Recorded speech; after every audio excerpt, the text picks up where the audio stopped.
本文獲作家馮睎乾先生授權，轉載自馮睎乾13維度 Patreon， 標題係中國青年原來係境外勢力。中共國安部微信公眾號琴日發表咗一篇奇文，題為煽動躺平的他們正忙得腳不沾地。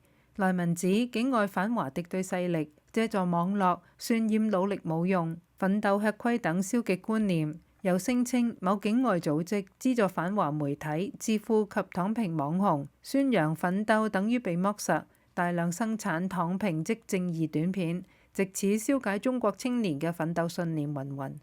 據報道，呢一番怪論非但未能收國安宣傳之效，反激發中國網民紛紛揶揄，指官方解決唔到問題就怪境外組織。仲有人語帶譏諷留言，能唔能夠公示名單？邊一個網紅被資助啦？揾到幾多黑錢呢？係點樣被腐蝕嘅呢？能唔能夠點名發出嚟俾大家一齊批判一下啦？以後唔再上當。官方當然冇回應，但下文我會點名，令大家睇清楚資助者包括咗邊一個組織。至於躺平是否由境外勢力策動，我不必上網查證，亦了然於胸，因為早於躺平一詞喺中國大陸剛興起時，我已經喺蘋果日報專欄寫過佢嘅來源，不妨抄錄2021年6月2號嘅專欄文章，我認識的躺平主義者，頭兩段俾大家重溫。近日大陸火起來的躺平主義，源自一篇網文《躺平即是正義》，作者叫好心的旅行家。自然2年多冇工作，都喺度玩，冇覺得邊度唔啱。佢認為解決食物問題等於解決一切，真係冇錢就工作1-2個月，冇事就躺着，像閒散嘅貓貓狗狗一樣。文章引起好多國內年輕人共鳴，佢哋認同拼命工作並冇意義，倒不如保持低慾望、低消費，做唔到多賺錢，可選擇少花錢，人生會愜意得多。有人更將躺平提升到抗爭嘅高度，話只要我唔努力，老闆就過唔到佢哋想要嘅生活。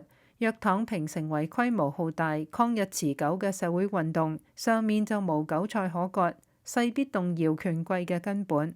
咦？呢一個咪就係佛系攬炒咯？可見躺平嘅生活態度，一開始係中國年輕人嘅選擇，係佢哋對社會陷入惡性競爭、所謂內卷而作出嘅抗議。佢哋拒絕俾青春消磨喺996朝九晚九、每星期工作6日嘅奴隸生涯中，亦唔想為咗買個蝸居而浪擲一生，慘遭割韭菜。有多少人選擇躺平？恰如有多少人做乞丐？歸根究底都係由中國政府決定，而非由境外勢力鼓吹㗎。當然，我亦唔想一口咬定國安部文章嘅內容係憑空捏造，所以做咗啲調查研究，睇下有冇或者有乜嘢境外組織推波助瀾，資助媒體做躺平洗腦，結果出人意表。我喺大陸網上揾到一篇熱門文章，題為1個月只花30元，985畢業生擠滿躺平賽道。發佈日期係2025年4月14號。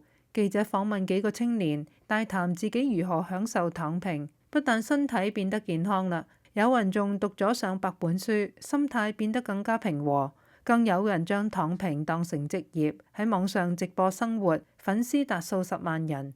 文章結尾毫不猶豫認同躺平嘅價值係，無論如何，躺平博主們已經成為咗唔少人嘅寄託。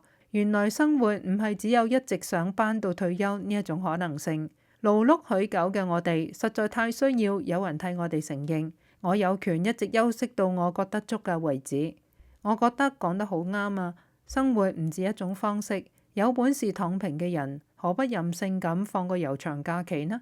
但從中共官方角度嚟睇，呢一篇文顯然會令青年無心奮鬥，寧願過上窮版 FIRE、財務獨立、提前退休生活，亦都唔正經做嘢。而家嘅問題係，邊一個資助記者做呢一個訪問，發佈呢一篇文章呢？文章係廣東新周刊旗下有間大學官方賬號發佈㗎，而新周刊由廣東出版集團、39企業集團聯合主辦，兩者都係國有企業，前者更隸屬廣東省委宣傳部，亦就係話所謂資助宣揚躺平嘅組織，以可證實嘅公開資料嚟講，根本就只有中共國有企業。呢一個發現實在令人細思極恐。按照國安部文章嘅邏輯，不但中國青年集體成為反華勢力，就連國企、中共宣傳部都係資助反華媒體嘅境外組織。然而，中國豈不是已經淪陷，完全被境外勢力佔領？呢個時候忍唔住又要向黎明致敬，因為佢嗰句核心的外圍就係核心的內圍，實在太有先見之明啦。編者按本文僅代表專欄作者個人意見，並唔反映大紀元立場。